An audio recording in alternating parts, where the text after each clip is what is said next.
কুমিল্লার তিতাস উপজেলায় স্কুল শিক্ষককে মারধরের অভিযোগ উঠেছে এক শিক্ষার্থীর বিরুদ্ধে। স্কুল কর্তৃপক্ষ জানায়, মজিবপুর উচ্চ বিদ্যালয়ে ক্লাস চলাকালীন সময়ে বিভ্রান্তমূলক আচরণ করে নবম শ্রেণীর শিক্ষার্থী সোলাইমানের সময় শিক্ষক নিষেধ করলেও উল্টো বাজে মন্তব্য করেন শিক্ষার্থী। এক পর্যায়ে উত্তেজিত হয়ে শিক্ষককে আঘাত করে সে। এতে আহত হন শিক্ষক।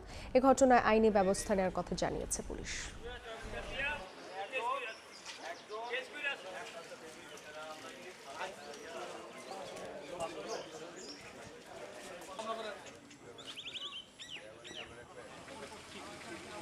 একটা টিচারকে এইভাবে অপমান করেছে সব ছাত্রদের সামনে একটা ছেলে, তো সুতরাং আমরা এটা মেনে নিতে পারি না। তাৎক্ষণিক পরিস্থিতি নিয়ন্ত্রণের জন্য ওই ছাত্রকে আমরা হেফাজতে নিয়ে থানায় নিয়ে আসি। বর্ণিত ঘটনায় উপজেলা মাধ্যমিক শিক্ষা কর্মকর্তা, প্রবেশন কর্মকর্তা অন্যান্যদের সাথে আলোচনা করে প্রয়োজনীয় ব্যবস্থা নেওয়া হচ্ছে।